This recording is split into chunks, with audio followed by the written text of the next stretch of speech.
जय गुरु जी, प्यारी संगत जी। जय गुरु जी, शुक्राना गुरु जी, अनंतम अनंतम शुक्राना गुरु जी। गुरु जी के चरणों में कोटि कोटि प्रणाम और सारी संगत जी को जय गुरु जी। संगत जी, ये गुरु जी की ब्लेसिंग्स ही हैं जो हम आज सत्संग सुन पा रहे हैं और सुना पा रहे हैं, क्योंकि गुरु जी की ब्लेसिंग्स के बिना ये बिल्कुल भी पॉसिबल नहीं है कि कोई सत्संग सुन ले या सत्संग सुना दे। और संगत जी, ऐसे ही गुरु जी की ब्लेसिंग्स लेने के लिए अगर आपने भी अपना कोई सत्संग संगत जी के साथ शेयर करना है तो डिस्क्रिप्शन में दिए गए व्हाट्सएप नंबर और जीमेल आईडी पर आप अपना सत्संग लिखकर रिकॉर्ड करके या फिर वीडियो बनाकर हमें भेज सकते हैं। गुरु जी की कृपा से आपका सत्संग भी संगत जी के साथ ज़रूर शेयर किया जाएगा। और संगत जी, गुरु जी की ब्लेसिंग्स लेने के लिए और सत्संग सुनने के लिए गुरु जी के सत्संग चैनल को सब्सक्राइब करें और बेल नोटिफिकेशन को भी ऑन कर लें, ताकि कोई भी नया सत्संग आए और जब उसकी वीडियो आए तो आपको उसका नोटिफिकेशन आ जाए। और संगत जी, हम बहुत भाग्यशाली हैं जिनको गुरुजी ने सब मौका दिया है उनके साथ जुड़ने का, सत्संग सुनने का, सत्संग सुनते ही मतलब अपनी परेशानियों का जवाब पाने का, अपने मन के सवालों के जवाब को जानने का। तो संगत जी, ये सिर्फ गुरुजी के कारण ही हुआ है, जो कि गुरुजी ने हमें ये सत्संग के जरिए अपने मतलब जो भी मन में इतने क्वेश्चंस होते हैं, इतनी बातें होती हैं, उसके जवाब गुरुजी साक्षात सत्संगों के माध्यम से देते हैं संगत जी। इसलिए हमें ना सत्संग को पूरा सुनना चाहिए संगत जी। हमें कोशिश करनी चाहिए, क्योंकि हमें नहीं पता हमारी किस बात में, संगत की किस सत्संग की किस बात में कौन सा जवाब छिपा हुआ है। इसलिए संगत जी, कोशिश करें कि आप पूरा सत्संग सुने। और चलिए संगत जी, आज का सत्संग हम शुरू करते हैं।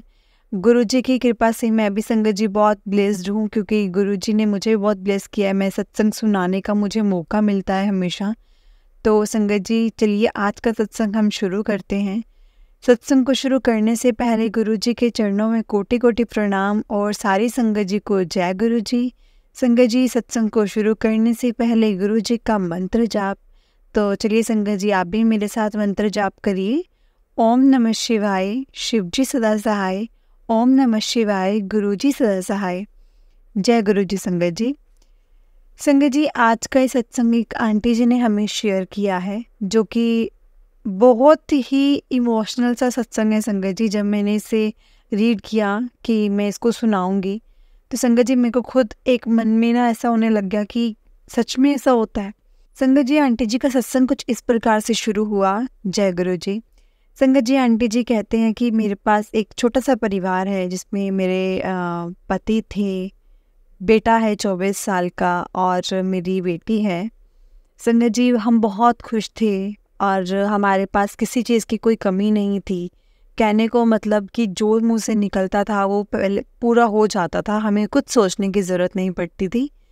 तो संगत जी, इसमें मेरी कोई वडियाई नहीं है, ये सिर्फ ठीक है मेरे कर्मों का हिसाब था। तो संगत जी, कर्मों का हिसाब, मुझे नहीं पता था कि इतने माड़े कर्म भी शायद मैंने किए होंगे जो मेरे साथ कुछ ऐसा भी हुआ। और संगत जी, आंटी जी ने कहा कि बहुत अच्छे, जब मेरा बेटा मेरी बेटी से बड़ा है और बहुत अच्छे से हमारी फैमिली जो थी बहुत अच्छे से चल रही थी, सब खुश थे अपनी अपनी जगह पर, और मेरे बच्चों की स्टडीज़ भी बहुत अच्छे से कंप्लीट हो गई थी। मेरे पति का बिजनेस भी बहुत अच्छे से चल रहा था। संगत जी, मेरे पति का एक होटल था पार्टनरशिप में। तो संगत जी, वहाँ पे बहुत अच्छा काम था, दिल्ली करोल बाग में था। तो संगत जी, आपको पता ही है वहाँ पे तो वैसे भी बहुत ज़्यादा इन चीज़ों का काम है और काम बहुत अच्छा था, लेकिन संगत जी वो पार्टनरशिप में था। तो संगत जी, हुआ यूँ कि जब तक काम चल रहा था बहुत अच्छा, तो सब ठीक था, लेकिन संगत जी उस होटल को बनना बहुत टाइम हो चुका था। तो मेरे पति ने बोला कि क्यों ना हम थोड़ा बहुत होटल को रेनोवेट करवा लें, ताकि क्योंकि अभी बहुत नए नए डेवलपमेंट्स हो रहे हैं, उनमें बहुत सारी चीज़ें हैं जो एक्स्ट्रा एडवांस हैं, तो शायद हमें भी कर लेना चाहिए। क्योंकि अभी जैसे काम हमारा पहले था वैसा नहीं चल रहा, क्योंकि अपग्रेड्स होती रहती हैं चीज़ें और हम वहीं के वहीं हैं। तो संगत जी, उन्होंने मना कर दिया कि नहीं, हमारा काम फिर भी ठीक चल रहा है, हम लोग यही रखेंगे, हमें नहीं कुछ चेंजेस करने इसमें। तो संगत जी, मेरे पति ने बोला कि नहीं, हमें थोड़ा बहुत करना चाहिए, अप टू डेट रहना चाहिए, ताकि जो भी हमारे पास न्यू कस्टमर आए उनको कुछ हम नई चीज़ या नया कुछ दिखा सकें। तो संगत जी वो नहीं माने और इस चीज़ को लेकर के ना इन दोनों पार्टनर्स में थोड़ी बहुत कहा-सुनी हो गई। संगत जी कहा-सुनी हो गई, लेकिन हमें नहीं पता था कि जो मेरे पति के पार्टनर हैं उनके माइंड में क्या चल रहा है और क्या नहीं।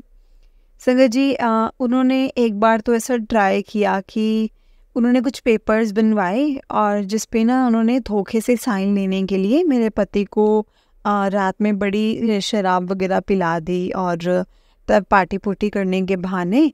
लेकिन संगत जी मेरे पति ने अचानक पता नहीं क्यों कह सकते हैं गुरुजी ने ब्लेस किया, क्योंकि तब तक तो संगत जी गुरुजी नहीं आए थे मेरी लाइफ में। तो लेकिन संगत जी फिर भी मैं यही बोलूँगी गुरुजी ने ही किया कि वो शराब के नशे में भी थे, लेकिन संगत जी फिर भी उन्होंने पेपर्स को रीड किया। और जब संगत जी रीड किया तो पता चला कि ये पेपर्स तो हाँ इस चीज़ के कि पूरा का पूरा होटल ही उनके नाम हो जाए। तो संगत जी उन्होंने लीज़ का बहाना दे करके कि लीज़ का देना है कि जो अभी डेट वगैरह है तो ये अभी हमें चेंज करनी है, तो इसीलिए हमें देना पड़ेगा, करने पड़ेंगे साइंस वगैरह, और मैंने कर दी, उन्होंने ऐसा बोला। लेकिन संगत जी जब उन्होंने रीड किए तो उसके बाद ना उसी टाइम पे इन्होंने क्या किया कि बोला कि कोई बात नहीं, मैं पेपर्स घर पे लेके जाता हूँ और आराम से सुबह दूंगा। तो संगत जी इस चीज़ को लेकर के डर गए, क्योंकि अभी तो उन्होंने सोचा था कि शराब के नशे में हैं तो इनको कहाँ ही पता चलेगा, कुछ और साइन वगैरह हो सकते हैं, लेकिन अगर घर चले गए और सुबह आए तो कहाँ से ही होंगे। तो संगत जी उन्होंने ना पेपर्स को वापस ले लिया। जिस हिसाब से पेपर्स को वापस लिए ना संगत जी, तो मेरे पति को जो डाउट था वो बिल्कुल फुलफिल हो गया कि नहीं ये तो कुछ गलत ही करने के जा रहा था। तो संगत जी वो ना कुछ बोलना नहीं चाहते थे। बोलना इसलिए नहीं चाहते थे क्योंकि उनकी जो दोस्ती थी वो बहुत पुरानी थी, करीबन 20 साल पुरानी दोस्ती थी, तो वो नहीं उस चीज़ को तोड़ना चाहते थे। लेकिन संगत जी क्योंकि धोखा नहीं बर्दाश्त होता तो इसलिए ना वो चीज़ वो मन में बैठ ही गई, तो उन दोनों की फिर से वो बॉन्डिंग नहीं हो पाई। और संगत जी मेरे पति ने उनको शो भी नहीं किया कि हाँ मतलब मुझे ऐसा कुछ पता भी चला है कि तुमने मेरे साथ कुछ धोखा करने की ट्राई किया है एंड ऑल। तो संगत जी उसने मेरे पति ने क्या किया, बस उनसे ना दूरियां बनानी शुरू कर दी और जिस तरह से बोला कि अब हम ना मतलब सेपरेट हो जाएंगे, इकट्ठे काम नहीं करना। तो शायद कहीं ना कहीं उनके दोस्त को भी समझ में आ गया था कि उसने उस टाइम पे वो पेपर रीड कर लिए हैं, क्योंकि तभी उसने एकदम से आकर के मुझे ये चीज़ बोली है। लेकिन संगत जी बस वही चीज़ कि वो नहीं करना चाहते थे, तो क्योंकि मन में चीज़ बैठी थी और उन्होंने बात भी नहीं शेयर की। ऑल्दो संगत जी हमें भी बहुत बाद में उन्होंने ये बात बताई। ये परेशान ज़रूर रहते थे, जब घर पे आते थे मैं पूछती भी थी क्या हुआ, सब कुछ ठीक तो है ना, मतलब कुछ प्रॉब्लम तो नहीं चल रही है ना, मतलब मैं पूछती रहती थी। तो इनके जो दोस्त थे उसका नाम गोरी था, तो मैंने हमेशा ये पूछना कि क्या हुआ, गोरी के साथ सब ठीक है, क्योंकि मतलब ऑब्वियसली जहाँ हम पूरा दिन रहते हैं तो हमें चीज़ भी वही इफ़ेक्ट करेगी, अदरवाइज़ तो हमें क्या ही चीज़ इफ़ेक्ट करेगी। और इसके अलावा मैं बोलूँ कि हमारे घर में कोई कमी या फिर किसी चीज़ की मनमुटाव या कुछ भी बच्चों को लेकर के कुछ ऐसा कुछ नहीं था। था तो सिर्फ बिजनेस का था कि घर से जाते हैं, रात को लेट आते हैं और आते हैं जब मूड ख़राब होता है, कभी कभी खाना खाना और कभी कभी नहीं, बोल देना कि मैं घर से मतलब बाहर से खा के आया हूँ। लेकिन संगत जी मुझे पता है कि मेरे पति को हमेशा घर का ही खाना अच्छा लगता है, चाहे वो बाहर से जितना मर्जी कुछ खा करके आए। संगत जी काफ़ी दिन ऐसा चला और एक दिन ना उन्होंने मेरे बेटे से बात की कि क्या हम लोग अब अपना बिजनेस शुरू कर दें। मैं सोच रहा हूँ कि ना बिजनेस शुरू कर देते हैं, क्योंकि मेरी वहाँ अब सेटिंग्स ही नहीं बैठ रही हैं। तब संगत जी जाकर के हमें उन्होंने ये चीज़ बताई कि ऐसा ऐसा करके उनके साथ हुआ था और आज ये 1.5 महीना हो गया है, मैं अपने मन में बात लेकर के बैठा हूँ, लेकिन अब मेरे से ना बहुत ज़्यादा टॉलरेट नहीं हो रहा है, बस मैं अब सेपरेट हो जाऊँगा और मुझे अब अपना बिजनेस करना है और हम उसी जगह पे एक और जगह लीज पे लेकर के अपना होटल ओपन करेंगे, क्योंकि मुझे सिर्फ उसी चीज़ की नॉलेज है। संगत जी मेरा बेटा जो था वो स्टडीज़ में था, लेकिन वो फिर भी मान गया कि कोई बात नहीं पापा, मुझे वैसे भी बिजनेस में ही आना था, तो क्यों नहीं हम यही वाला बिजनेस कर लेते, और ये बिजनेस कुछ गलत भी नहीं है, बहुत अच्छा बिजनेस है, तो आप मुझे ये समझा भी सकते हो। संगत जी दोनों में बात हो गई, दोनों रेडी हो गए, और बेटी जो थी वो तो अभी भी स्टडीज़ में थी, तो उसको तो हम वैसे भी कुछ नहीं बोल सकते थे। तो संगत जी हुआ यूँ कि थोड़े ही टाइम बाद उन्होंने उनके जो ये पार्टनरशिप थी वो ख़त्म करके जो भी हाफ ऑफ 50-50 बैठता था वो कर दिया और बड़े ही स्मूथली दोनों सेपरेट हो गए। ना संगत जी उस जो पापा के उनके पति के जो पार्टनर थे उन्होंने कुछ शो किया, ना ही मेरे पति ने उनको कुछ शो किया कि मुझे कुछ पता भी चला है या कुछ ऐसा। तो संगत जी बस यूँ ही चलता रहा और इन्होंने जगह लीज़ पे ली और संगत जी आपको पता है करोल बाग वैसी जैसी जगह पर तो संगत जी बहुत पैसे इन्वेस्ट करने पड़ते हैं पहले। तो ठीक है, जैसा उनका बना तो संगत जी कुछ पैसों की ज़रूरत और पड़ी क्योंकि पहले वो पार्टनरशिप में था और अब उनका अकेले का था। तो संगत जी मैंने क्या किया, जो मेरे पास जो भी गोल्ड वगैरह था, सेविंग्स थी, हमारी एफडी वगैरह थी, तो वो हमने तोड़ करके वो इस्टेब्लिश किया हमने अपना बिजनेस, ताकि हमें क्योंकि यही था कि क्यों अच्छा चलेगा और ये सब चीज़ें तो दोबारा बन ही जाएंगी, इसमें क्या ही है। तो हमें पहले बिजनेस को सेट करना चाहिए क्योंकि संगत जी मेरे दिमाग में ये था, मेरे पहले तो पति थे, पति के साथ पार्टनर था, तो लेकिन अब तो मेरा बेटा है और ये दोनों जने ही काम करें, दोनों में बॉन्डिंग अच्छी रहे और मुझे क्या ही चाहिए, दोनों जने जब मुझे खुश दिखेंगे, आते हुए घर पे इकट्ठे आएंगे, सब कुछ होगा तो मुझे तो बहुत ही अच्छा लगेगा। तो संगत जी ये सोच करके ना मैंने सब कुछ कर दिया और मतलब वहाँ पे मैंने उनको बेच बूझ के सब पैसे पूसे इकट्ठे करके उन्होंने ना कुछ लोन वगैरह लेके तो संगत जी होटल को रेडी करना शुरू करवा दिया, रेनोवेशन स्टार्ट हो गई। लेकिन हमें नहीं पता था कि उनके जो पार्टनर हैं उनके मन में कितनी कि उनको लेकर के मतलब जेलसी थी या कुछ भी हम कह सकते हैं। संगत जी उन्होंने भी क्या किया, जब पहले वाला जो होटल था उसको बिल्कुल ख़त्म कर करके बंद करके और उन्होंने भी पास ही में एक और होटल ओपन करने का सोच लिया। तो संगत जी हमने भी यही सोचा कोई बात नहीं, उन्होंने अपने कर्मों का खाना है, हमने अपने कर्मों का खाना है, हम लोग को इस चीज़ को लेके कोई बॉदर नहीं होगा, अपने दिमाग पे कोई प्रेशराइज नहीं करेंगे हम लोग कि ठीक है अब चलने दो जैसा चलता है। संगत जी रेनोवेशन हो गई, रेनोवेट हुआ, लेकिन रेनोवेशन में होने में भी बहुत टाइम लगा। तो बस हम लोग उस टाइम पे ही गुजारे जैसे पे आ गए थे कि क्योंकि हम सब कुछ तो इन्वेस्ट कर दिया था, जो पैसा मिला था और ये सब कुछ, तो हम लोग ने उस टाइम पे थोड़ा बहुत चीज़ों को फेस किया। लेकिन संगत जी थोड़े टाइम बाद ना काम बहुत अच्छे से वहाँ पे मतलब जैसे जो स्टार्टिंग हुई थी ना वो बहुत ही अच्छी हुई थी। और संगत जी हमने जो उसका जो किया था उद्घाटन किया था तो हमने बहुत ही अच्छे से किया था, बहुत ग्रैंड किया था। तो संगत जी बहुत अच्छे से हुआ, काफ़ी टाइम तक काम अच्छा चलता गया। और संगत जी एक टाइम बाद ना मेरे पति को पैरालिसिस हो गया और उस टाइम के बाद संगत जी हम लोग इतने डिप्रेस्ड हो गए, मेरा बेटा भी उसी चीज़ में लग गया, अपने होटल पे ध्यान नहीं दे पाया, ऑब्वियसली मेरे पति भी बिल्कुल उसमें नहीं जा पाए। तो संगत जी हम लोग बहुत परेशान हो गए कि क्या होगा, कैसे होगा। और संगत जी हमारा business day by day down जाता जा रहा था और हम लोग कुछ नहीं कर पा रहे थे, किसी चीज़ को लेके कैपेबल नहीं थे क्योंकि हमें किसी चीज़ की कोई नॉलेज ही नहीं थी। बेटे को भी अभी थोड़ी बहुत नॉलेज होनी शुरू हुई थी, तो वो भी इतना ज़्यादा केयर नहीं कर पा रहा था, इतना ज़्यादा उस चीज़ को स्टैंड नहीं कर पा रहा था। तो बस संगत जी थोड़ा बहुत उन्होंने जिनके चेकअप वगैरह हुए और उनका इलाज वगैरह चला तो वो थोड़े बहुत ठीक रहते। लेकिन संगत जी जितना काम हो पाता वो उतना ही करते क्योंकि बहुत ज़्यादा काम का बर्डन उन पर नहीं दे सकते थे। तो संगत जी हमें नहीं पता कि हमारी लाइफ में ये दिन क्यों आए क्योंकि हमने कभी नहीं देखे थे। लेकिन संगत जी काम बिल्कुल ही डाउन, मतलब होटल टोटली लॉस में जाने लगा था। और इधर से संगत जी मेरे पति की तबीयत ठीक नहीं, बेटे के पास कोई और काम नहीं, बेटी भी अभी स्टडीज़ में है, मैं कुछ करती नहीं थी, मैं हाउसवाइफ थी।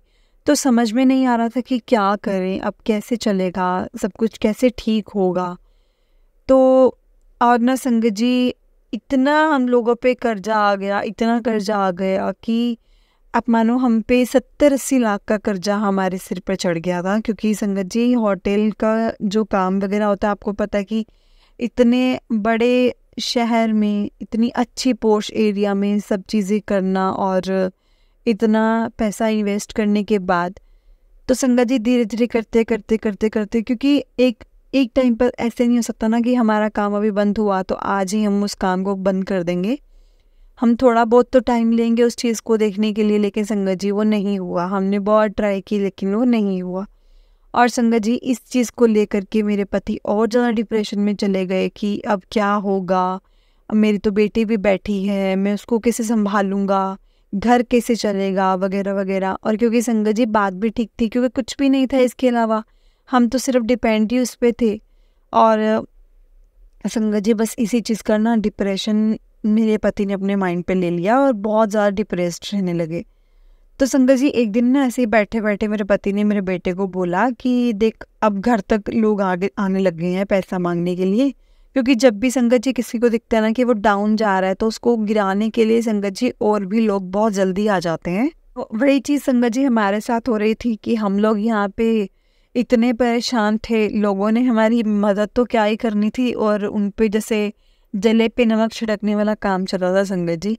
लेकिन संगत जी उन्होंने फिर भी यही चीज़ कि अब तो भाई ये चीज़ तो मेरे को गवारा नहीं है कि मैंने आज तक कभी अपने पापा को भी नहीं देखा कि मेरे उनसे कोई पैसे मांगने के लिए उधार लिया और पैसे मांगने के लिए वापस आए हूँ, घर पे आए हूँ। तो मैं ये अपने आप पे भी नहीं दिखाऊंगा और ना ही तुझे दिखाऊंगा। तो अब हमें कुछ करना चाहिए। और संगत जी उन्होंने बोला बैठे बैठे कि ना मुझे लगता है कि हमें ये घर बेच देना चाहिए, ताकि इससे जो भी पैसे आएंगे हम लोग अपना मतलब जो भी कर्जा वगैरह चुका देंगे। और इससे अच्छा और कोई पॉइंट मतलब मेरे को कुछ रास्ता भी दिख नहीं रहा, तो घर का क्या, घर तो हम फिर से बना लेंगे। तो संगत जी ये बात हुई, लेकिन संगत जी मैं और मेरा बेटा इस चीज़ के लिए एग्री नहीं किया, क्योंकि हम लोगों ने यही चीज़ बोली कि देखो आप जो मर्ज़ी करो, लेकिन अगर ये घर बिक गया ना तो घर नहीं बनता दोबारा से, वो भी इतने अच्छे एरिया में, इतने पोश एरिया में। अगर हम सोचे कि हम दोबारा से घर को इस्टेब्लिश कर लेंगे, ये चीज़ पॉसिबल ही नहीं है संगत जी। तो ना हम लोगों ने मना कर दिया इस चीज़ को लेकर के कि नहीं, हम नहीं मानेंगे इस चीज़ को, हम घर नहीं बेचना, हम कुछ और निकालते हैं। तो संगत जी यहाँ से मेरे बेटे ने जॉब वगैरह सर्च कर ली थी, और गुरु जी की दया से जॉब भी बहुत अच्छी मिल गई थी उसको। तो ऐसे ही वो एक दिन घर पे आया। घर पे आने के बाद बोला कि पापा मुझे एक आइडिया आया है, तो क्यों ना हम लोग ऐसा करें कि हम लोग जो ये घर है उसको लोन ले लेते हैं, उस पर लाइक गिरवी रख देते हैं कुछ ऐसा। तो जो पैसा आएगा तो हम लोग वो पहले ही चुका देते हैं एकदम से एक साथ। तो जो भी अब मैं कमा रहा हूँ थोड़ा बहुत मेरे पास आना शुरू हुआ है तो हम उसका लोन चुका देंगे। तो संगत जी ये मेरी बात जो मेरे बेटे की थी तो मुझे भी सही लगी और मेरे पति को भी सही लगी कि क्यों ना हम ऐसे ही करें कि घर पे लोन ले लेते हैं और उसके बाद थोड़ा बहुत काम कुम चलाएंगे और उसके बाद हम कर लेंगे। तो संगत जी यही सोचा, और हमने ना नेक्स्ट डे जब अभी हमने ये सोचा ही था, संगत जी मुझसे बोला भी नहीं जा रहा है, अभी हमने सोचा ही था कि ये चीज़ करेंगे। और संगत जी रात को ये बात हुई, सब राजीनामा हुआ कि ऐसे ऐसे करके हम लोन लेंगे, इतना लोन लेंगे, इतना चुका देंगे, ऐसे होगा। तो संगत जी सुबह उठे तो देखा कि मेरे पति नहीं रहे। तो संगत जी मतलब मैं ऐसे सोच रही थी कि क्या हो रहा है, मतलब क्या हो गया मेरे साथ। मेरे बट बहुत ही आराम से लेटे हुए थे, और संगत जी जिस पोजीशन में वो लेटे हुए थे ना वो हिल ही नहीं रहे थे। मैं उनसे बात कर रही थी, वो बात नहीं कर रहे थे। और संगत जी मैं बहुत परेशान हो गई थी इस चीज़ को लेकर के कि क्या मतलब हो गया। तो संगत जी उन्होंने बोला कि मैंने डॉक्टर को कॉल किया, डॉक्टर आए घर पे, चेकअप हुआ, तो संगत जी उन्होंने सीधा यही बोला ही इज़ नो मोर। संगत जी इतनी परेशानियों के साथ साथ जो इतने दुख थे, लेकिन सबसे बड़ा दुख ये था जो मेरे ऊपर ये पहाड़ टूट पड़ा था कि मैं अब तो कहाँ ही जाऊंगी। कि एक चाहे पति ठीक हो ना हो, घर पे हो, काम करे ना करे, लेकिन संगत जी अगर उनकी शक्ल भी दिखती रहती है ना, अगर वो हमसे थोड़े बहुत बात करते हुए भी दिखते, तो संगत जी ऐसा लगता है कि सुकून है, पास में कोई बैठा है, सुकून है। लेकिन ऐसा कैसे कर सकते हैं, मतलब ये मेरे साथ कैसे हो सकता है, भगवान मेरे साथ ऐसा क्यों कर रहे हैं। मतलब मैंने आज तक कभी किसी चीज़ की कमी नहीं देखी, तो एकदम से क्यों मेरे साथ ऐसा होना शुरू हो गया। संगत जी चलो, हम लोगों ने उस चीज़ को भी एक्सेप्ट किया कि होना ही था एक ना एक दिन।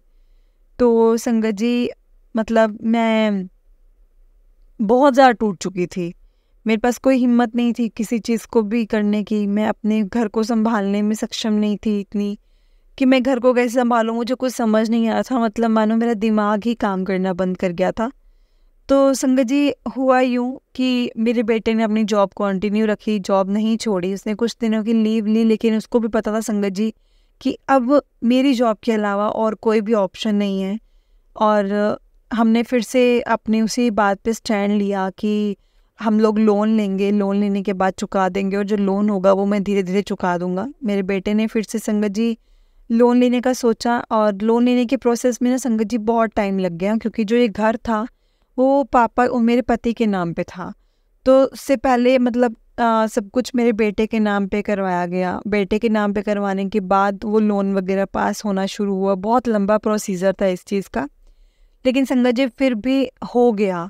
और हमने जिनके पैसे देने थे, कुछ लोग, ज़्यादा से ज़्यादा लोगों के हमने चुका दिए थे, कुछ के बचे थे जो कि उन लोगों के बचे थे जो कि हमारे साथ अभी कॉम्प्रोमाइज़ टॉलरेट करना स्टार्ट कर रहे थे कि कोई बात नहीं, क्योंकि उन्हें दिख रहा था कि अब उनके पति भी नहीं हैं और बच्चे के ऊपर सब कुछ है। तो कुछ लोगों को हम पर दया आ गई, और हमें उन्होंने बोल दिया कि कोई बात नहीं, आप लोग थोड़ा टाइम बाद दे देना। तो संगत जी जिनको जल्दी थी हमने उनको दिया, और वही सब हमने लोन वगैरह चुकाना शुरू कर दिया। लेकिन संगत जी मेरे ना बेटे को जिस ऑफिस में काम करता था, तो उस ऑफिस में एक उनके साथ कलीग था। तो जो कलीग थे वो ना गुरुजी को बहुत मानते थे।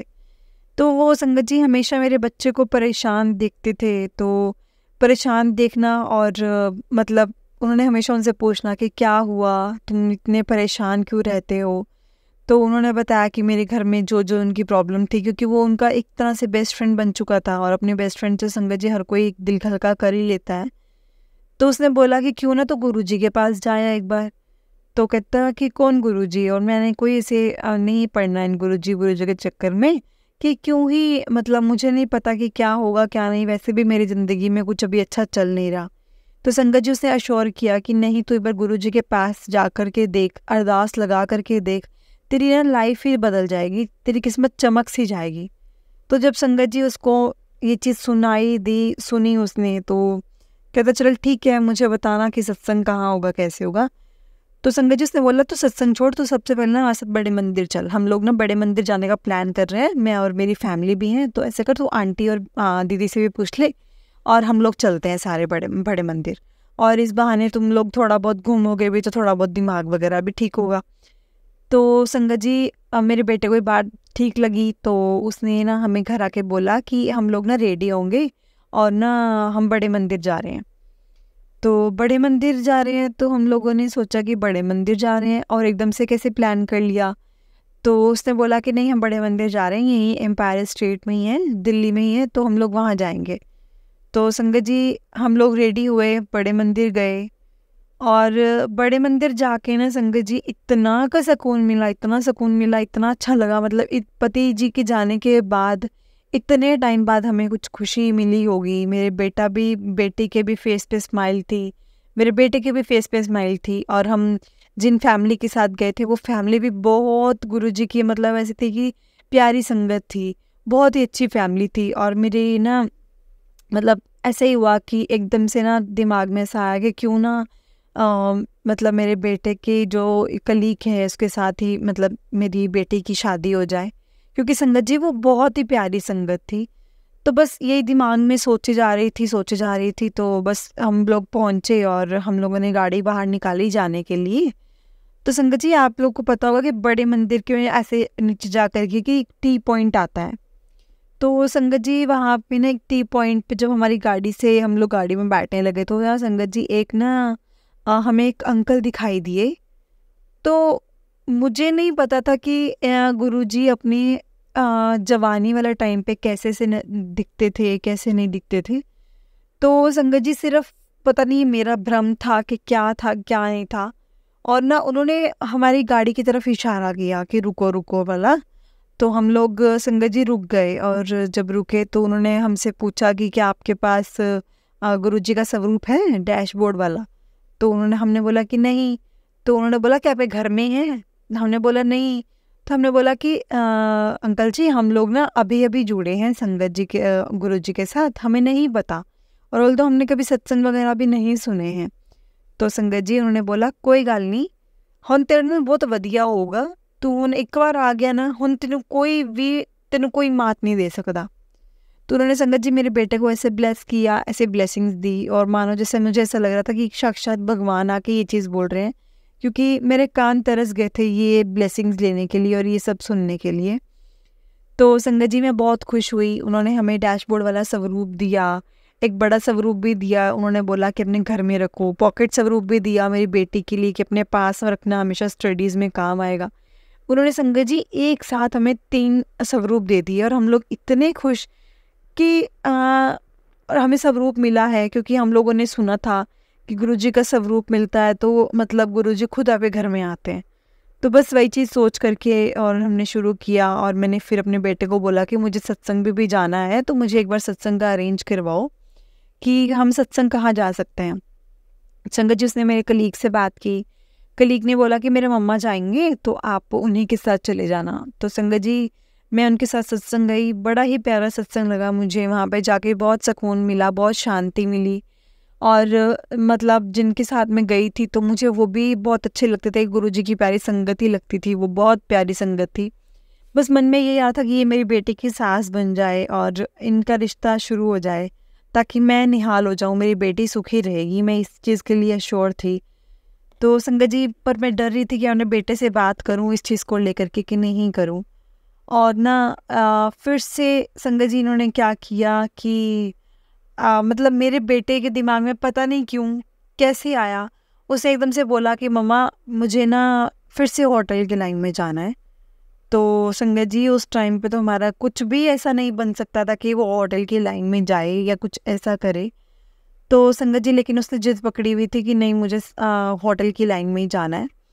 और संगत जी जो मेरे पति के पार्टनर थे ना, उन्होंने मेरे बेटे को बोला कि तू मेरे साथ आ जा, और हम लोग सब कुछ अब लिखा पढ़ी में करेंगे, कुछ ऊपर नीचे नहीं होगा। लेकिन मैं अब इतना कैपेबल नहीं हूँ, इतना एबल नहीं हूँ कि मैं होटल को संभाल सकूँ। तुमने थोड़ा बहुत काम किया है, तुम्हें थोड़ी बहुत नॉलेज है, तो तुम संभाल पाओगे, और अभी तुम्हें कोई इन्वेस्टमेंट देने की ज़रूरत नहीं, जैसे जैसे जुड़ेगा वैसे वैसे तुम मुझे देते रहना।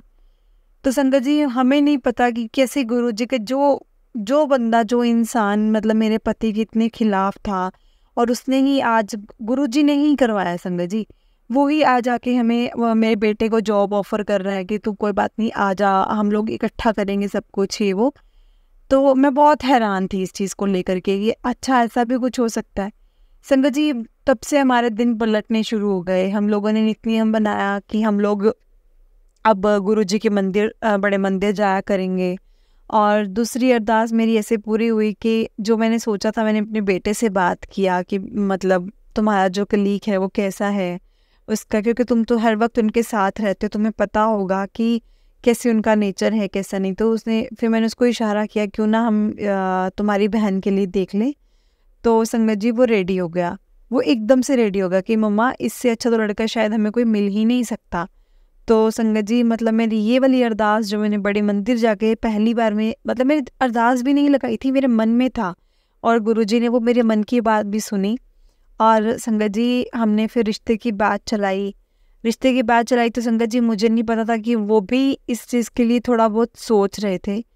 तो और जो मेरे बेटे का कलीग था, तो वो भी मेरी बेटी को थोड़ा बहुत कहीं ना कहीं पसंद करना शुरू कर रहा था, क्योंकि हम लोग हर कहीं अभी काफ़ी टाइम से इकट्ठा जाना शुरू हो गए थे।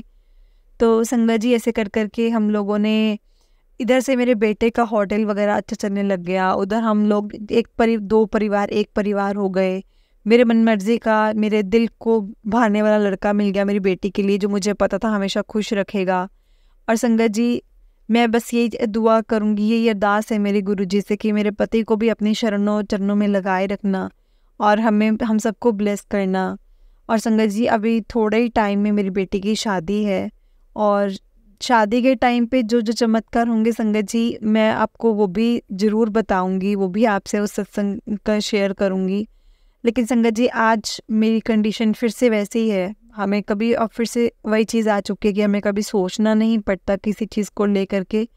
और मैं बहुत खुश हूँ कि मेरे दोनों बच्चे खुश हैं, और बच्चों को देख कर के मैं बहुत खुश हूँ संगत जी। बहुत ब्लेस किया है गुरुजी ने मुझे। मैं इसको अपनी जुबान से, मतलब जितना मैं बता रही हूँ ना संगत जी, शायद उससे कई ज़्यादा गुना अच्छा मेरे साथ हुआ है। वर्स्ट टाइम आया था, थोड़े ही टाइम के लिए आया था। मुझे नहीं पता था कि गुरुजी के बिना वो कितने टाइम के लिए मेरी लाइफ में रहता, कितना मुझे स्ट्रगल करना पड़ता। लेकिन संगत जी, गुरुजी ने मेरा कष्ट जो है ना बहुत थोड़े में काटा है, मुझे ऐसा लगता है।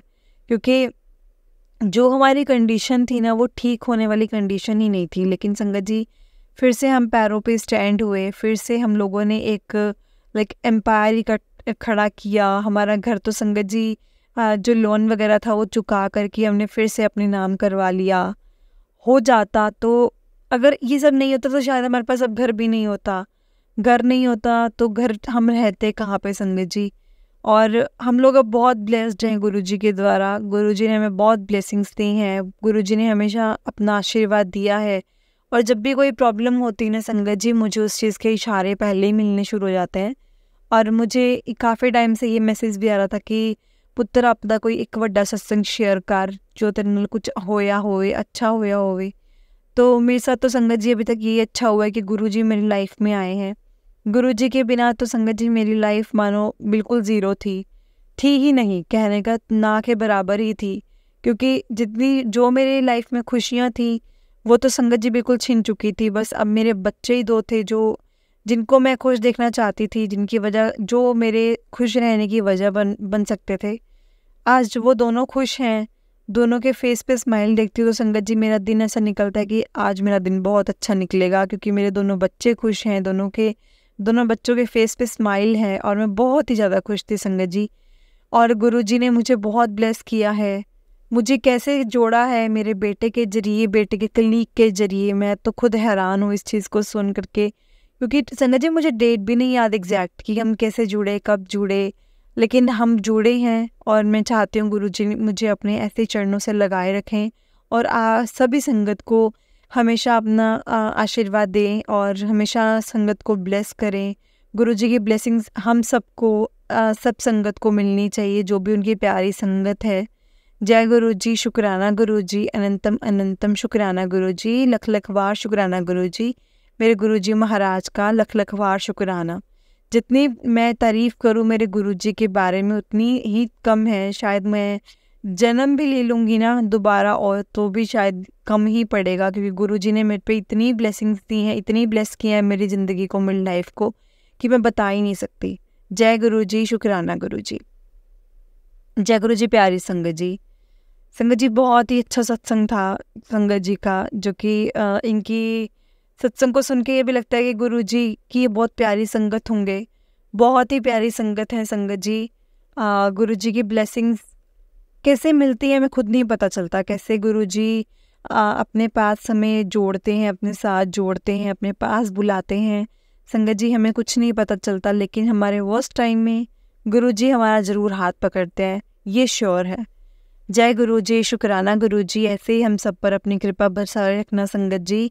अगर आपने भी अपना कोई सत्संग संगत जी के साथ शेयर करना है तो डिस्क्रिप्शन में दिए गए व्हाट्सएप नंबर या जीमेल आईडी से आप अपना सत्संग लिखकर, रिकॉर्ड करके या वीडियो बना करके भेज सकते हैं। गुरुजी की कृपा से आपका सत्संग भी संगत जी के साथ जरूर शेयर किया जाएगा संगत जी। जय गुरुजी, शुक्राना गुरुजी, अनंतम अनंतम शुक्राना गुरुजी। गुरुजी के चरणों में कोटि कोटि प्रणाम, और सारी संगत जी को जय गुरुजी। संगत जी मेरे साथ गुरुजी का मंत्र जाप कीजिए। ओम नमः शिवाय, शिवजी सदा सहाय। ओम नमः शिवाय, गुरुजी सदा सहाय। संगत जी साथ में बोलिएगा, ओम नमः शिवाय, शिवजी सदा सहाय। ओम नमः शिवाय, गुरुजी सदा सहाय। जय गुरुजी, शुक्राना गुरुजी, अनंतम अनंतम शुक्राना गुरुजी। संगत जी वीडियो को ज़रूर शेयर करना, क्योंकि ये भी हमारी तरह से सेवा ही है, गुरुजी की ब्लेसिंग्स ही मिलती हैं।